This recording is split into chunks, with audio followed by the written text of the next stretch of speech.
अस्सलाम वालेकुम नाज़रीन, प्रोग्राम आज का पाकिस्तान और मैं हूं आपका मेज़बान बिलाल खान। आज हम बात कर लेते हैं इस वक्त हाफिज़ नईम रहमान जो कि अमीर जमात इस्लामी कराची हैं, उनकी प्रेस कॉन्फ्रेंस होती है और एक तहलका खेज़ बात कल भी सामने है और आज उसकी वजाहत भी हुई है। मेयर कराची मुर्तज़ा वहाब के हवाले से अदम एतमाद तहरीक लाने की बात ज़ोर पकड़ चुकी है, उस पर वजाहत आ चुकी है जमात इस्लामी की जानिब से। माजी की थोड़ी सी मैं आपको अगर मैं यहाँ पर अक्कासी करूँ तो हुआ कुछ यूँ था कि पीपल्स पार्टी की बल्दियाती इलेक्शन के अंदर सबसे ज़्यादा नशिस्तें जो है वो काउंट हुई थी।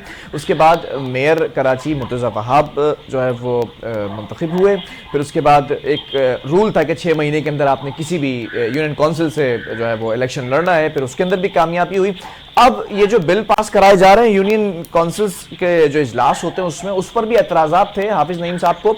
अब ये कह रहे हैं कि हम अदम एतमाद की तहरीक लाएंगे, जब वफाक के अंदर इमरान खान के लिए अदम एतमाद की तहरीक लाई जा सकती है और वो कामयाब भी हुई है। तो ऐसा ही कुछ हम करने जा रहे हैं मुर्तज़ा वहाब के लिए, यानी कि पीपल्स पार्टी के लिए। लेकिन सारा सवाल ये पैदा होता है नंबर गेम का कि कितने नंबर गेम्स जो है वो स्ट्रॉन्ग हैं जमात इस्लामी की। इस पर आज हम गुफ्तगू का आगाज़ कर लेते हैं। हमारे जो पैनलिस्ट हैं, एक तरफ हमारे साथ साबिक special assistant to CM Iqbal सांद मौजूद है पाकिस्तान पीपल्स पार्टी से, और हमारे साथ जमात इस्लामी से कुतुब अहमद साहब मौजूद हैं। बहुत शुक्रिया आप दोनों मौजूद मेहमानों का। इकबाल साहब, मैं आपकी इजाजत से जरा कुतुब साहब से गुफ्तगू का आगाज करना चाहूंगा। कुतुब साहब, सवाल यह है कि आपको याद होगा कि PTI के जो मुनहरिफ अराकीन थे या फिर जो आपके हामी थे, आपके इत्तेहादी थे, उस वक्त जब इनके खिलाफ क्रैकडाउन शुरू हो चुका था, आप लोगों ने तो ये भी कहा था कि पीपल्स पार्टी ये तमाम चीजें कर रही थी, लेकिन फिर कुछ ने वोट कास्ट किया था, कुछ ने नहीं किया था। तो 32 के करीब जो अराकीन थे, ये अब बातें सामने आ रही कि अदम एतमाद की तहरीक लाने जा रहे हैं, तो आप लोगों को नंबर गेम की जरूरत होगी जो स्ट्रांग होने चाहिए।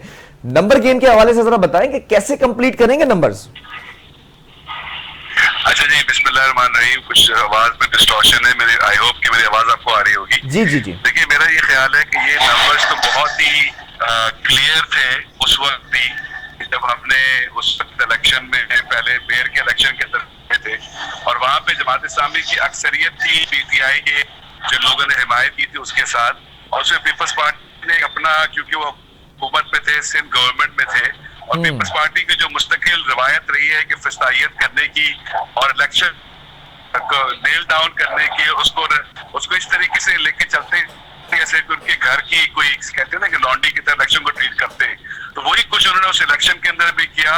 PTI के लोगों को उठाया, उन्होंने उनको गिरफ्तार किया, उनके साथ उनको पैसे भी बहुत से लोगों को दिए और उसके बाद उन्होंने नताइज को तब्दील कर दिया। अच्छा। लेकिन उसके बाद जब हुकूमत यहाँ पे कायम हुई मेयर की, और हम तो उसको कब्जा मेयर इसलिए कहते हैं क्योंकि नंबर्स उनके पास नहीं थे और उन्होंने यहाँ पे जो है ना कराची के अंदर अपने मेयर को पीपल्स पार्टी लेकर आई।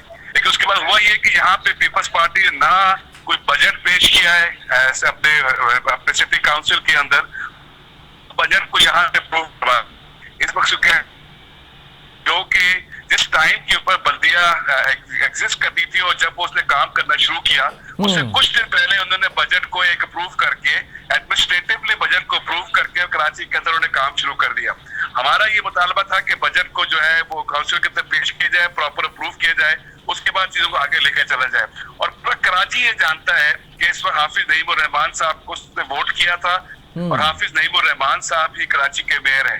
लेकिन अब सूरत हाल ये है क्योंकि पीपल्स पार्टी गवर्नमेंट नहीं है और पीपल्स पार्टी के जो मामलात है कि वो अब हमें पता है कि जिस तरीके से वो उन्होंने पहले जो कुछ किया था अब वो इंशाल्लाह वो चीज नहीं कर सकेंगे, तो हम कराची को उसका हक। अच्छा, पहले क्या कुछ किया था जरा ये भी बता दें। इंशाल्लाह इस नंबर्स को लेके आके हम कराची, जैसे हाफिज साहब ने कहा है कि अदम एतमाद की तहरीक लेकर आएंगे और कराची को जो असल मेयर है जो कि हाफिज नईम रहमान साहब हैं, उनको मेयर दोबारा कराची का बनाएंगे इंशाल्लाह और कराची की तरक्की का सफर को आगे लेके जाएंगे। चलें, ठीक है। इनिशियल कमेंट मैं इकबाल खान साहब से भी ले लेता हूं, फिर उसके बाद गुफ्तगू के अंदर जो क्रॉस आप लोग के काउंटर कमेंट है उसको भी शामिल करेंगे। अनवर खुर्शीद साहब भी हमें ज्वाइन कर चुके हैं, सीनियर तजियाकार हैं, आपको भी मैं वेलकम करूंगा।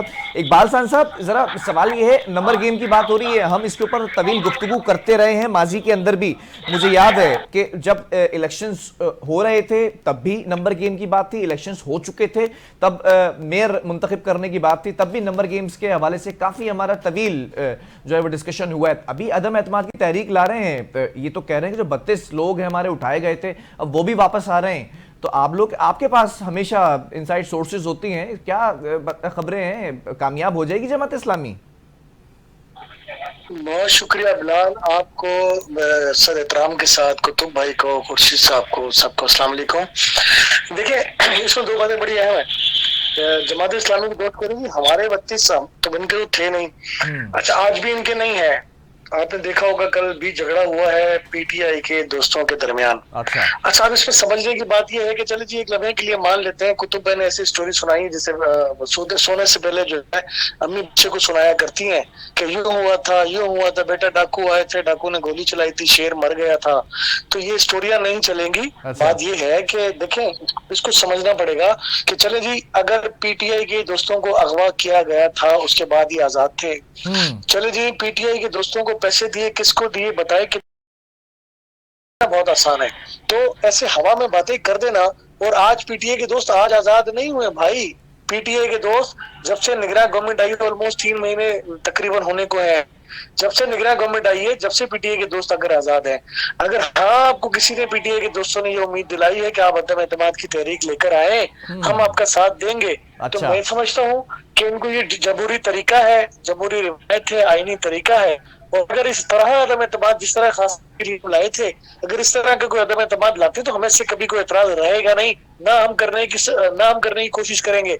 लेकिन ये इल्जाम तराशियां लगा देना कि जनाब वो अगवा हो गए थे, पैसे दे दिए थे, बिक गए थे, सौदा हो गया था, तो मेरे भाई जो लोग गए वो कोई बकरी के बच्चे नहीं है, सारे 32 के 32 इंसान के बच्चे हैं और वो हर इजलास में आपके साथ मौजूद होते हैं। आप पूछे ना किसी से बुला के और किसी को ले आए मीडिया पे, कुछ सोशल मीडिया पे किसी से वीडियो बना के किसी फेक अकाउंट से चला दे कि किसी एक यूसी चेयरमैन ने कोई वीडियो बना के किसी फेक अकाउंट से चलवा दे ताकि उसकी फिर सहूलतकारी भी करें, उसकी बचत भी करें, उसको अपने पास चौकीदारी भी करें, सारी चीजें करें। देखें ऐसा नहीं है, अभी तो हमारी गवर्नमेंट नहीं है ना, आप करके देख लें, ये ख्वाहिश भी पूरी कर लें अगर पीटीआई के दोस्त। हमारा मानना है कि पीटीआई के जो मुनहरिफ अरकान थे वो आज भी सब के सब हमसे राब्ते में है। और एतमाद की तारीख अगर जमात इस्लामी लाती है तो इनको बिलाल, पहले भी मैं आपको प्रेडिक्शन बता रहा हूँ, अभी फिर कह रहा हूँ, जमात इस्लामी को मुंह की खानी पड़ेगी। ठीक है, मैं जरा अनवर खुर्शीद साहब की तरफ बढ़ूंगा। उससे पहले मैं ये भी बता दूं, प्रेडिक्शन मास्टर हैं आपने, जो माजी के अंदर प्रेडिक्शंस की थी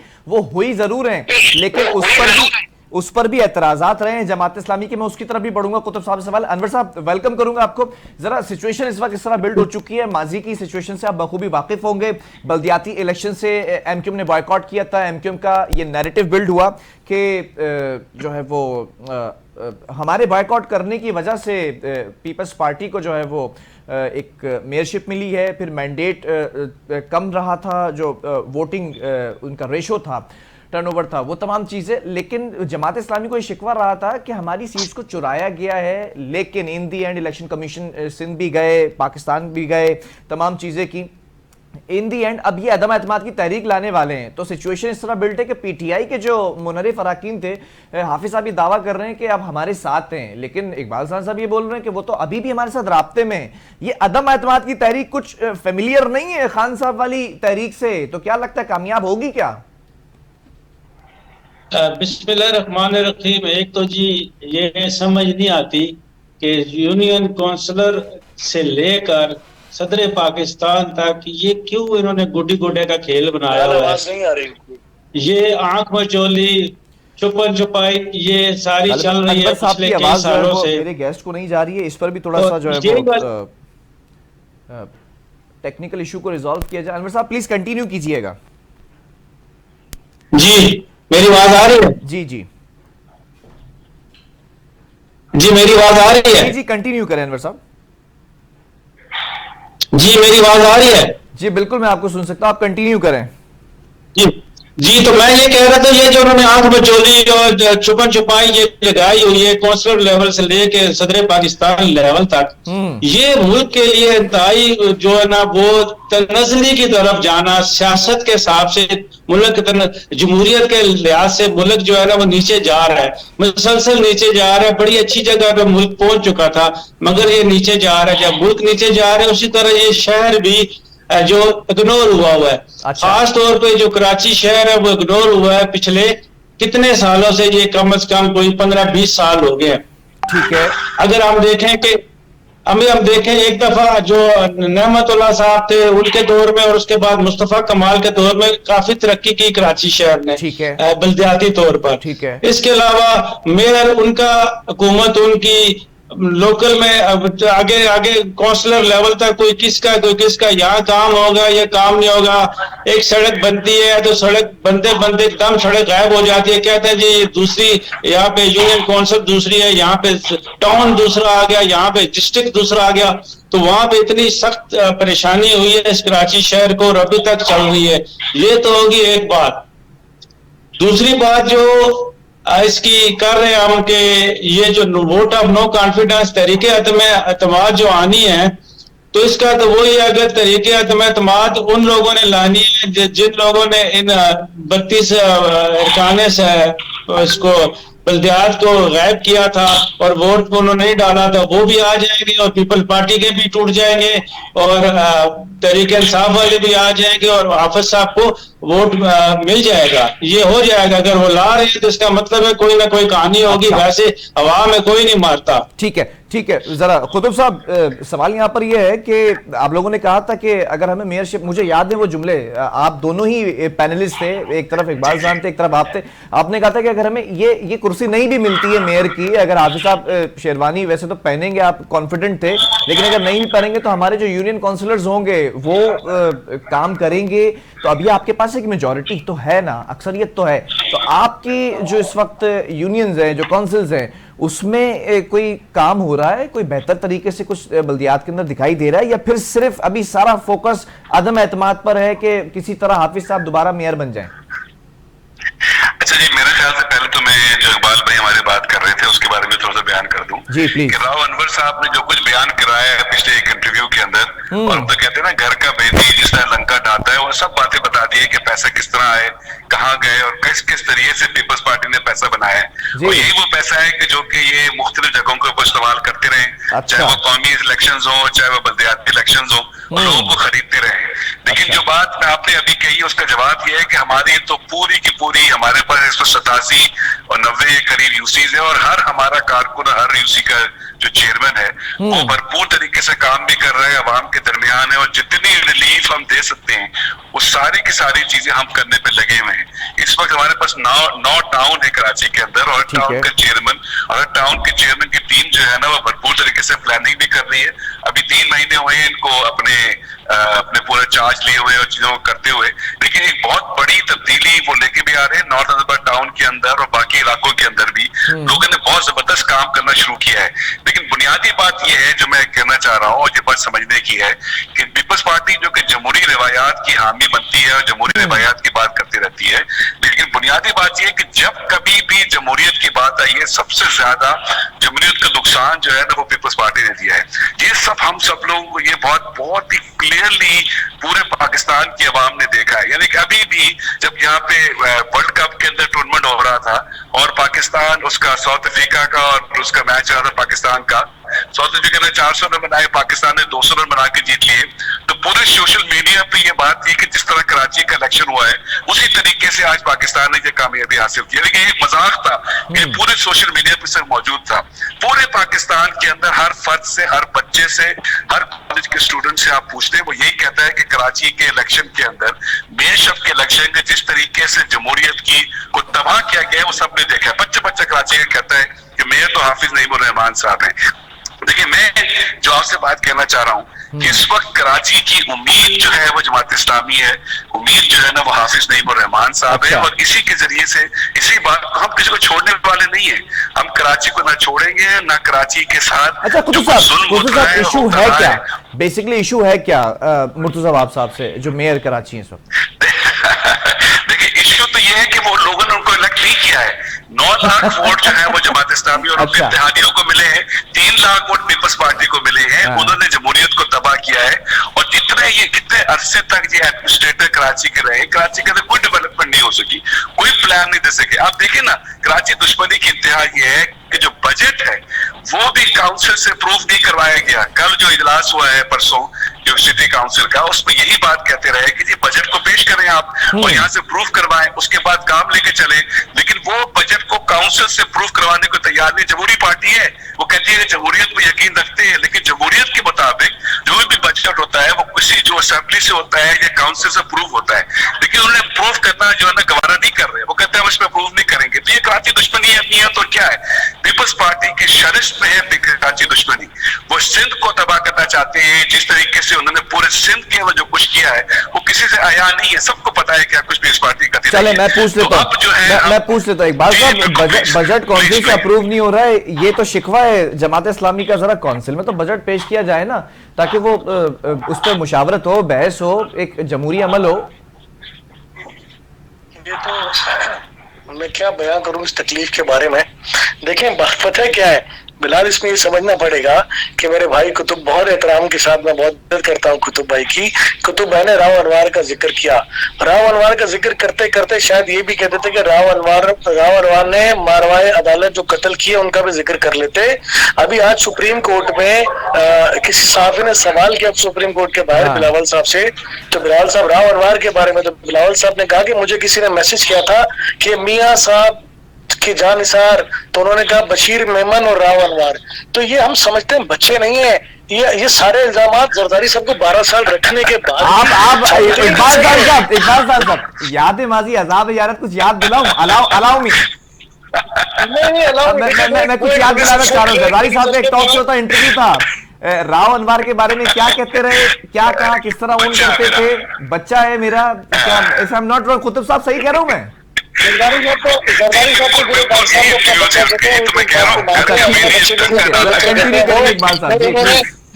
मोहसिन नकवी के लिए भी यही कहा था कि ये मेरा बच्चा है, तो वो तो सबको बच्चों की तरह बात किया। तेरा बच्चा था राव अनवार, बच्चा अगर मौरूसी तौर पर अगर सुतेला बच्चा मुनरिफ हो गया क्या? मेरी बात मुकम्मल होने बिलाल मेरी बात मुकम्मल होने। राव अनवार किस बात के लिए मशहूर है मुझे ये बताएंगे कुतुब भाई, और आप बताएंगे? मेरा सारा सवाल है। मेरी जो नाकिस मालूमात है, इंतहाई नाकिस मालूमात, में उस पर ये दोनों मेरे साथ बैठे हुए पैनलिस्ट, उनसे भी इस पर राय ले लेंगे। वो जिस वजह से मशहूर है वो इस वजह से मशहूर है, मेरी बात सुने। जुल्फिकार मिर्जा ने भी इल्जाम लगाए थे, राव अनवार एक पुलिस अफसर थे, राव अनवार के ऊपर कत्ल के बेपनाह इल्जाम मौजूद हैं। तो आज कौन लोग थे जिन्होंने उनको टीवी पर बिठा के उनसे इंटरव्यू करवाया है? मैंने कहा ना, मियां साहब के जानिसार बशीर मेमन और राव अनवार, वो भाई ये काम शुरू हो गया पीपल्स पार्टी के खिलाफ। ये कोई नई बात नहीं है, ये सिलसिला जारी है, ये जारी रहेगा जब से भी। आज भुट्टो रेफरेंस केस भी खुला है, 46 साल के बाद भुट्टो साहब के रेफरेंस पे बात हो रही है। ये हमारे लिए तो ये खुशी की खबर है कि हम इंसाफ मांग के थक गए इस मुल्क में अदालतों से, और ये राव अनवार जैसे लोग पैदा करके छोड़ते हैं हमारे ऊपर। ये बहुत बड़ी लंबी डिबेट है, लेकिन अगर बात करनी है इसके ऊपर तो मैं जरा दूसरे मौजूद में कमेंट ले लेता हूँ। मैं किसी दिन और प्रोग्राम रख लीजिएगा। जहां तक असेंबली की बात है, काउंसिल के इजलास की बात है, जमात इस्लामी के लोग नाचगाना बंद करेंगे तो शायद काउंसिल का इजलास प्रॉपर चलेगा। आपने कमेंट दिया ना, तो मैं चाहता हूं, अनवर खुर्शीद साहब बड़े बेताब हो रहे हैं, मुझे नजर आ रहा है वीडियो के अंदर। अनवर साहब जरा कमेंट कीजिएगा प्लीज। राव अनवार, जानिसार, राव अनवार, बशीर, किस का नाम ले रहे हैं इस वक्त बिलावल साहब, लेकिन वो याद करें जरा माजी कदीम की बात। मेरा बच्चा है राव अनवार, किसने कहा था, ये कौन ओन करता था, मशहूरियत की वजह क्या थी, चलिए बता दें राव अनवार की। जी, राव अनवार साहब कराची के एक मशहूर शख्सियत है, और ये वो वाइस शख्स है कि जिनसे मुझे नई इंफॉर्मेशन मिली थी कि आपका मोबाइल कराची में, और आप सब बात कर सकते हैं इस्लामाबाद में बैठ के। वो भी हमें पता ही नहीं था इस चीज का, ये भी होता है। वो व्हाट्सएप का कोई मसला था, एक सिम नहीं होती, उसके बगैर बात होती। उसके अलावा जितना अर्सा इन्होंने गुजारा, वो सारे का सारा कैसे होते हैं ना, अपने चहेते होते हैं, ब्यूरोक्रेट्स होते हैं, एडमिनिस्ट्रेशन में लोग होते हैं, चहेते होते हैं पार्टियों के। हम कहते आए हैं कि ये जी तरीके इंसाफ का अपना है, तो ये MQM का बंदा है तो बंदे लगाए। राव साहब जो थे वो उनका सारे का सारा इन्फ्लुएंस, सारे के सारे क्लाइंट वो पाकिस्तान पीपल्स पार्टी की तरफ थी, और जरदारी साहब ने उन्हें अपने बगल बच्चा या कुछ तरह से उससे तशबीह दी थी कि कोई बात नहीं, ठीक है। उनके सारे अच्छे काम, बहुत अच्छे काम भी किए होंगे उन्हें, डेफिनेटली उनका सारे का सारा क्रेडिट गवर्नमेंट को, यहाँ की सिंध गवर्नमेंट को, पीपल्स पार्टी को जाता है। और उन्होंने जितने भी अच्छे काम नहीं किए उनको भी प्रोटेक्शन सारी पाकिस्तान पीपल्स पार्टी से मिलती रही है, वो सबके साथ है। राव अनवर साहब कोई अलग नहीं है इस मैच में। अच्छा, अनवर खुर्शीद साहब, तमाम लोग ऐसे ही चलते हैं। एक तरफ सवाल अभी आगे उन्होंने इस स्टेज, मैं समझता हूँ एक तरफ सवाल करना अभी नाजायज होगा, मैं दोनों तरफ सवाल कर लेता हूं ना। राव अनवर का जो लास्ट इंटरव्यू है उसका बेनिफिशियरी कौन है? जी, उनके बेनिफिशियरी तो जाहिर है यहाँ की जो सिंध गवर्नमेंट थी, सिंध गवर्नमेंट के जो भी लोग थे सारे, right from Pakistan peoples party के टॉप लीडरशिप से लेकर नीचे तक सारे लोग थे, वो तो थे, वो तो उसमें तो कोई शक नहीं है ना। कोई ये ऐसी चीज है कोई शक करे, अगर यही मामला आप अदालत में ले जाएं, अदालत में जब चीजें जाती हैं वो प्रूव करना पड़ता है। तो यहाँ पे बहुत सारी ऐसी चीजें जिनको प्रूव नहीं करना पड़ता, वो आज का आरसी क्या, तो ये वो वाली बात है। जी, इकबाल साहब क्या कह रहे हैं आप? मैं भाई की थोड़ी अंग्रेजी करोगे, इस तरह ना करें। अनवर साहब जरा मैं ये जानना चाह रहा हूं कि फायदा किसको हुआ है उस इंटरव्यू से? यस। उस इंटरव्यू को तो जाहिर है जी पाकिस्तान पीपल्स पार्टी को नुकसान हुआ है, और जो पाकिस्तान पीपल्स पार्टी को नुकसान होगा वो पाकिस्तान मुस्लिम लीग नून को फायदा होगा। फायदा ठीक है ना, वो यानी कि एज अ होल अगर हम मुल्की सतह पर देखें, मुल्की सतह पर यहाँ पे पाकिस्तान पीपल्स पार्टी को नुकसान हुआ और पाकिस्तान मुस्लिम लीग नून को फायदा हुआ। तो फिर अगर मैं दूसरा सवाल करना चाहूँ तो क्या ये प्री प्लान तौर पर क्या इंटरव्यू दिया गया मुत्तहदा कौमी मूवमेंट को या और जमात इस्लामी को, इस किस्म की जो पार्टियां कराची के अंदर जो एग्जिस्ट करती हैं, ठीक है, जिनके वोटर सपोर्टर कराची हैदराबाद में, तो उनको फायदा हुआ। ठीक है, इकबाल खान साहब जरा इस पर कमेंट कीजिएगा। ठीक है बिलाल, अगर इस बात को इस तरह ले लेंगे तो राव अनवर बिल्कुल दुरुस्त कर रहे हैं, तो वो फिर शरीक जुर्म है। एक शरीक जुर्म मुस्लिम जो है, मुलजिम जो है वो टीवी पर बैठकर एक टॉक शो कर रहा है, एक इंटरव्यू दे रहा है, और उस पे एक साबिक सदर और एक पार्टी की को चेयरमैन को जो है मरूदुल इल्जाम कर रहा है। ठीक है, जरदारी साहब से जब इस पर बात करेंगे ना, आपको यकीन करें वो मुस्कुरा के इसका जवाब दे देंगे बड़े प्यार से। आपने जो बात की ना बेनिफिशियरी कौन है, तो आज सुप्रीम कोर्ट के बाहर बिलावल साहब ने इसी सवाल के जवाब में कहा था कि मियां तेरे जानसार बशीर मेमून और राव अनवर। तो ये गेम प्लान जो चीजें होती है ना, हम पार्टी इस बातों को समझते हैं, और जो भी पॉलिटिकल वर्कर है इन बातों को समझता है। ऐसा नहीं है कि ये इनको कौन डिप्यूट कर रहा है, ये किसके प्लांटेड है, ये सबको पता है। और बात यह कि राव अनवर साहब ऐसा नहीं है, उन्होंने अपने पुलिस के महकमे में जब ऑफिसर थे तो उन्होंने बहुत सारे अच्छे काम भी किए होंगे, शायद किसी ऐसे काम पर आसिफ साहब ने उनको अप्रिशिएट किया होगा, लेकिन नकीबुल्ला जैसे मारवाई अदालत कत्ल पर कभी अप्रिशिएट पाकिस्तान पीपल्स पार्टी ने नहीं किया। जहां सोराब बोर्ड पर नकीबुल्ला के कातिलों के लिए धरना दिया जाता था, पीपल्स पार्टी की क्यादत उस धरने में जाकर रोज शरीक होती थी, यानी कि मानते थे इस बात को कि वो नकीबुल्ला का जो कत्ल था वो मारवाई अदालत था, और ऐसे बहुत सारे कत्ल के जिम्मेदार है राव अनवर साहब। अब वो जमात इस्लामी को इस वक्त अच्छे लग रहे हैं, तो मुझे तो अच्छा ये लगता है कि जमात इस्लामी भी इनको डिक्लेयर करती। आपको याद है नकीब के कत्ल के बारे में जमात इस्लामी भी राव अनवर के खिलाफ थी, आज इनको एंजॉय कर रहे हैं इस बात को, क्योंकि इनके मतलब की बात हो रही है। चले, मैं पूछ लेता हूँ कुतुब साहब, आप भी कह दे मेरा बच्चा, कोई कह दे इसी तरह जिस तरह जरदारी साहब ने कहा था।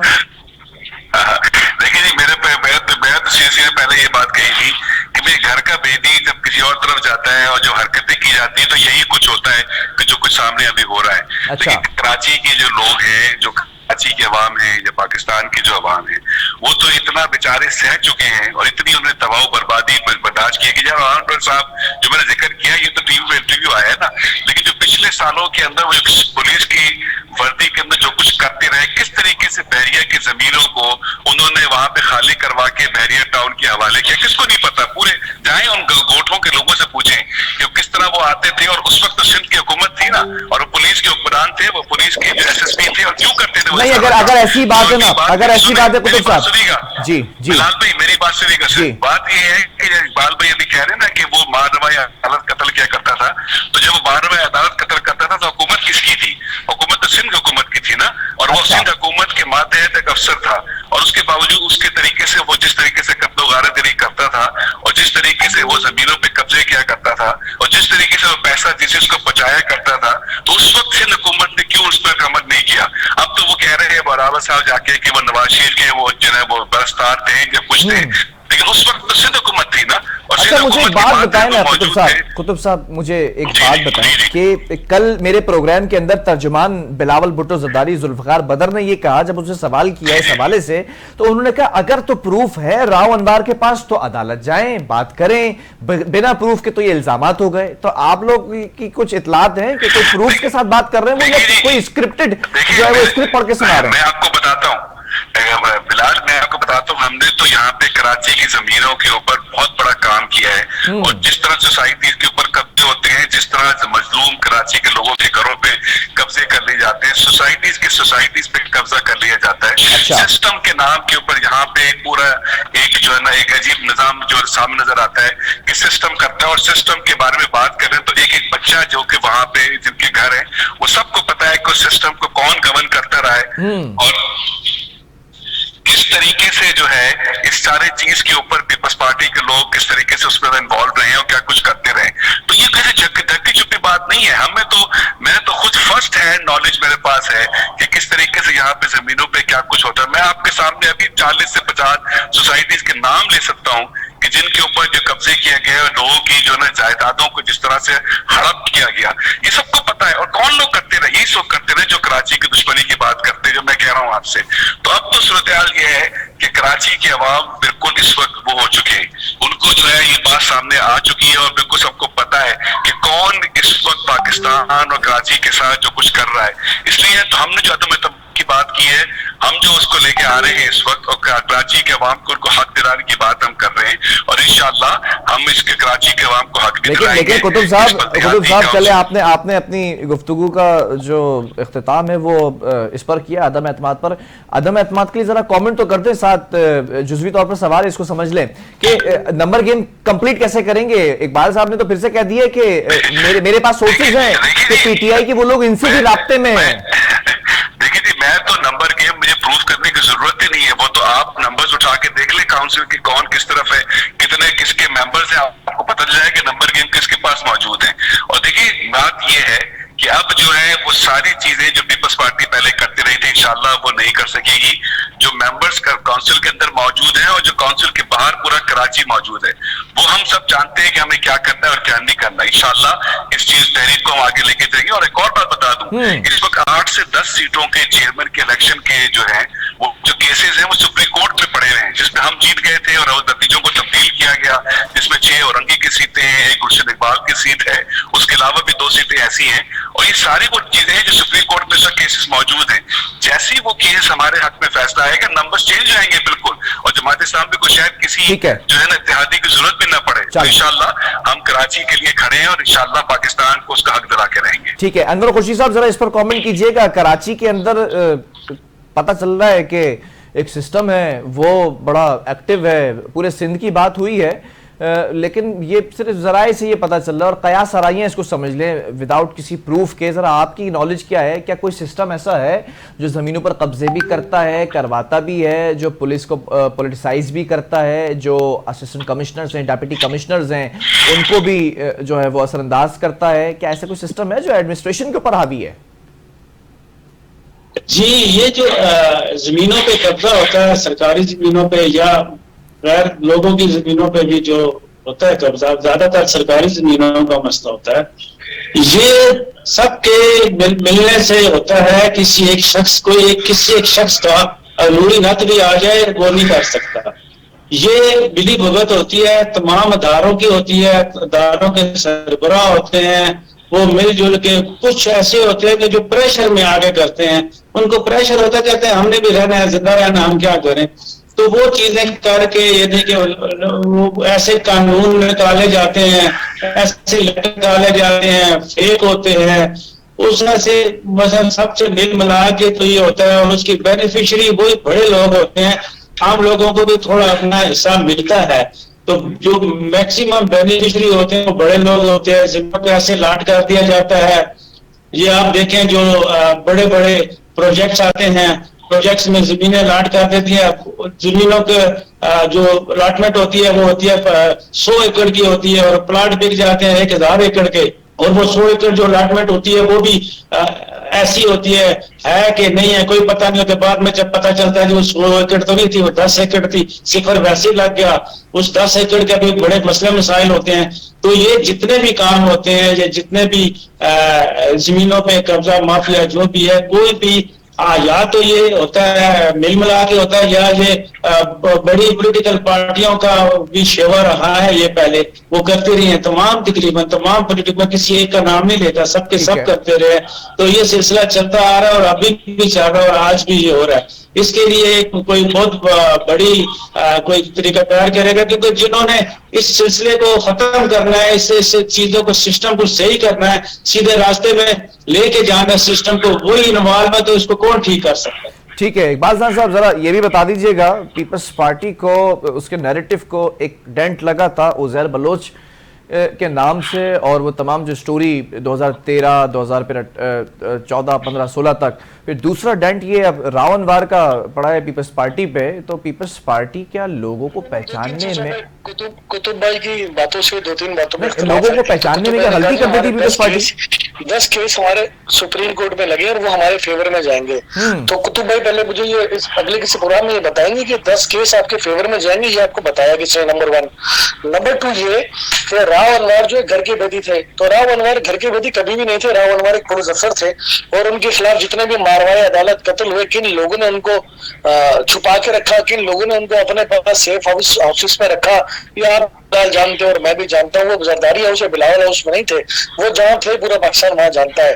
किन लोगों के पैरोल पर थे ये भी पूरा पाकिस्तान जानता है। क्या नकीबुल्लाह के वालिदैन को या मारवाए, अदालत, कत्ल जो हुए उनको इंसाफ मिल गया? और राव अनवर आज बैठ के आसिफ अली जरदारी साहब के खिलाफ ये बात कर रहा है, तो मीन्स वो वादा माफ गवाह है, जाए गिरफ्तारी दे, वादा माफ गवाह बने। फिर जरदारी साहब इन जेलों से, मुकदमों से डरते नहीं है, वो पहले भी झूठे केसों को फेस कर चुके हैं। अगर किसी पुलिस अफसर को उसकी किसी अच्छी कारकर्दगी पर बच्चा कहा तो उसका मतलब ये नहीं कि वो उनकी कोई मामा और फूफी का बेटा था। वो एक पुलिस अफसर था और कराची में ऐसे बहुत सारे पुलिस अफसर गुजरे, अच्छे भी गुजरे और बुरे भी गुजरे। चौधरी असलम जैसे भी अच्छे पुलिस अफसरान गुजरे, फारूक अवान जैसे भी गुजरे और राजा उमर खिताब जैसे भी गुजरे, बहुत अफसर गुजरे। राव अनवर जो है खुसूसन जिसका बेटा था वो पूरा पाकिस्तान जानता है। और उसूली बात तो यह है कि जो आज राव अनवर की इस वीडियो पर इस गुफ्तगू पर शादियाने बजा रहे, वो माजी के अपने इंटरव्यूज राव अनवर के लिए, क्योंकि अब चूंकि आज उनके मतलब की बात हो रही है तो राव अनवर उनको अच्छे लग रहे हैं। तो मेरा ये कहना है कि राव अनवर साहब जो है वो जाए, वादा माफ गवाह बने, जरदारी साहब के खिलाफ कोर्टों में जाए, जैसे लोग इनके खिलाफ कोर्टों में गए। तो बिलाल ये जरूर कहूंगा कि राव अनवर को कौन अपने हाउसेस में रखता था? बिलावल हाउस में तो कभी नहीं पाए गए, ना जरदारी हाउस में कभी पाए गए, तो कौन सा हाउस में पाए गए? आप श्योर हैं कि जरदारी हाउस में, बिलावल हाउस में कभी नहीं पाए गए? नहीं, इसको कुतुब जरूर तलाश करें वो कौन से हाउसेस में पाए जाते थे। नहीं, आप श्योर हैं कि जो 2 हाउसेस का आप नाम ले रहे हैं, जरदारी हाउस और बिलावल हाउस, वहां कभी नहीं थे? नहीं, कभी इन्होंने रूपोशियां वहां नहीं काटी है, जहाँ काटी है वो सबको पता है। अच्छा, चलो मुझे ये बता दें, आपने कहा कि जो फैसला आना है सुप्रीम कोर्ट के अंदर, ये जो फैसले चल रहे हैं, तो कुतुब साहब कॉन्फिडेंट हैं कि उनके हक में फैसला आएगा। तो आपने पूछा कि ये कॉन्फिडेंस दिया किसने? आपका इशारा मेरा ख्याल गालिबन उधर ही है जहां पर आपके चेयरमैन बिलावल भुट्टो जरदारी साहब गेट नंबर 4 की सियासत का तस्करा कर रहे हैं। आपके पास ये कॉन्फिडेंस कैसे कि आप बगैर किसी इत्तेहाद के वजीर आजम बना देंगे बिलावल भुट्टो जरदारी को? देखिए, ये तो इलेक्शन की कैंपेन में हर पार्टी दावा करती है कि हमारी पोजीशन बेहतर है, ये तो दावे की बात है। मियां साहब भी अपना कहते हैं, मुत्तहिदा कौमी मूवमेंट कहती है हम सिंध में वजीर आला लेकर आएंगे, दावा समझ लेंगे सारे फैसले उनके हाथ में आएंगे। मुस्तफा कमाल देखिए कोर्टों पे, देखिए जो सब जज मैटर रहते हैं उस पर आप दावा नहीं कर सकते। एक इलेक्शन कैंपेन कर रहा है, एक सियासी बयान देना, एक गुफ्तगू कर रहे हैं, डिफरेंट थिंग। लेकिन अब कोर्ट में, सुप्रीम कोर्ट में एक मैटर चल रहा है, उस पर आप क्लेम करते हैं कि हम जीतेंगे, तो ये तो फिर आप खुद समझ रहे हैं। मैं इस पर जवाब दे लेता हूं, लेकिन कोर्ट में वोट की बात कर रहे हैं, वो जो वोट आगे पीछे हुआ है उसको तो कोर्ट में लेके गए, तो कोर्ट का मामला नहीं है, वोट का मामला है। मामला तो कोर्ट में है ना, वोट का मामला। कुतुब साहब जरा इसमें कमेंट कीजिएगा। कुतुब साहब, ये कोर्ट का मामला है, वोट का मामला है, कोर्ट पे कॉन्फिडेंस तो होना चाहिए सबको, आपको भी है, लेकिन ये इतनी श्योरिटी कैसे कि आपके हक में आएगा? ये कॉन्फिडेंस कहां से पैदा हो गया? देखिए जी, कॉन्फ्लिक्ट पैदा हो गया है कि जो फॉर्म 11 और 12 जो ओरिजिनल थे वो हमारे पास मौजूद हैं। अच्छा, एक तरफ 7 अच्छा बिलाल, एक बात मैं करना चाहूंगा, कुतुब भाई से ये कहना चाहूंगा, बिलाल कुतुब भाई से मैं कहना चाहूंगा। अच्छा कुतुब साहब, 1 मिनट में जरा इनकी बात कंप्लीट कर लो। जी बोले इकबाल साहब। फिलहाल चंद एक जिमनी इलेक्शन कराची में हुए, निगरान गवर्नमेंट के होते हुए चंद एक जिमनी इलेक्शन हुए, उसमें भी जमात इस्लामी को मुंह की खानी पड़ी है। और पाकिस्तान पीपल्स पार्टी परफॉर्म करके मुसलसल हर इलेक्शन में अपनी फतवात में इजाफा कर रही है, नीचे नहीं जा रही जमात इस्लामी इस बात पे, और उनके इस बात पे ध्यान देके उनको क्या बनेगा। इकबाल साहब थोड़ा सा तवक्कुफ। जी कुतुब साहब, इस पर भी कॉमेंट कीजिएगा। हाँ जी, मैं तो असल में ये तो बेशुमार चीजें कमेंट करने की होगी और पूरा हम तो बहुत कुछ कमेंट कर सकते हैं, लेकिन पहले मैं सुप्रीम कोर्ट के फैसले के हवाले से बात करूं।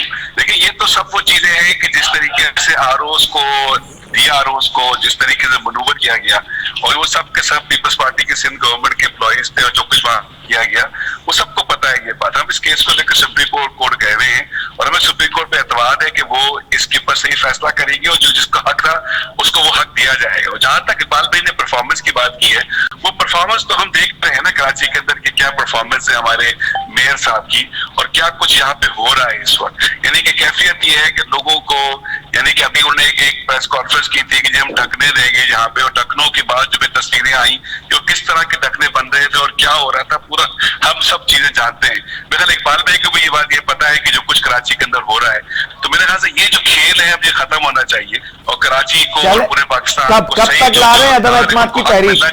कब तक ला रहे हैं तहरीक? इंशाल्लाह अभी इसका पूरी हमारी तंजीम उस पर फैसला करेगी, हाफिज साहब फैसला करेंगे। जी आपके लिए एक मशवरा है कुतुब साहब, आपके लिए एक मशवरा है पर्सनली, क्योंकि ये तमाम कैंपेन में देखता रहा हूं और आप लोगों के साथ प्रोग्राम करता रहा हूं। खुदारा जो मुनहरिफ अराकीन पर जोर देने से ज्यादा अपने बंदों को इस बार आपने क्लोज रखना है अपने। वो अपने सारे क्लोज हैं, हमारे एक बंदा भी आगे पीछे नहीं होता। इंशाल्लाह पीपल्स पार्टी के लोग भी हमारी तरफ आएंगे, क्योंकि जो कुछ हो रहा है ठीक है। इकबाल साहब क्या कह रहे हैं आप?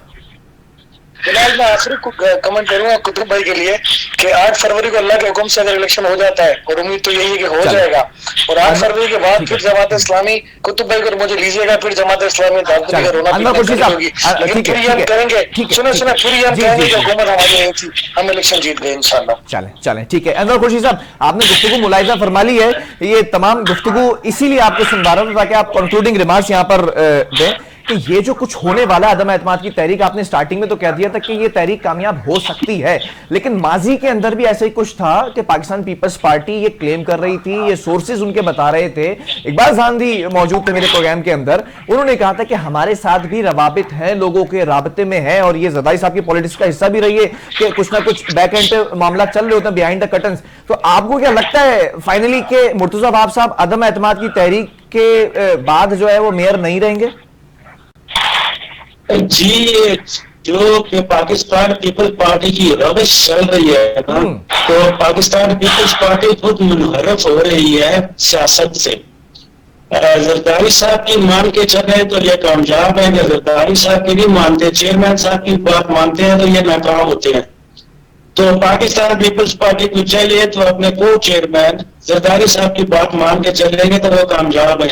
अगर उन्होंने अपने चेयरमैन साहब बिलावल भुट्टो की बात मानी और जिस तरह से वो चलना चाहते हैं, तो वो अगर उन्होंने अपने इरादे, अपने तकरीरें और अपनी बातें तब्दील ना की, तो अल्टीमेटली ये जो कराची की हुकूमत है इनके हाथ से चली जाएगी। अगर अदम एतमाद जब भी आती है उसके आने तक इन्होंने अपने आप को अपराइट कर लिया, सही कर लिया एज पर रिक्वायरमेंट, तो फिर तो अदम एतमाद नाकाम हो जाएगी। अगर उस वक्त तक भी इन्होंने ना किया, जरदारी साहब की ना सुनी, और फिर अदम एतमाद कामयाब हो जाएगी। तो लिहाजा जरदारी साहब एक मंजे हुए सियासतदान है, वो जो बात करते हैं वो सही करते हैं, उनकी मानकर चलनी चाहिए। बिलावल भुट्टो जरदारी को भी उनसे अलहदा बात नहीं करनी चाहिए। अगर उनसे अलहदा हो गए तो पाकिस्तान पीपल्स पार्टी मजीद मुश्किलात का शिकार होती चली जाएगी।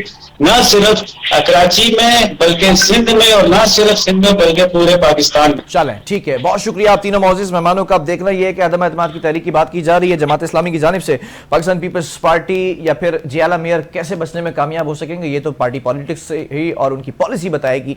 बहरहाल 8 फरवरी को जो इलेक्शन होने हैं उसके लिए भी पाकिस्तान पीपल्स पार्टी के लिए अब खासा कड़ी जो है वो मुश्किलात सामने आ जाएंगी अगर ये अदम एतमाद तहरीक कामयाब हो जाती है। प्रोग्राम का खत्म हुआ, अल्लाह हाफिज।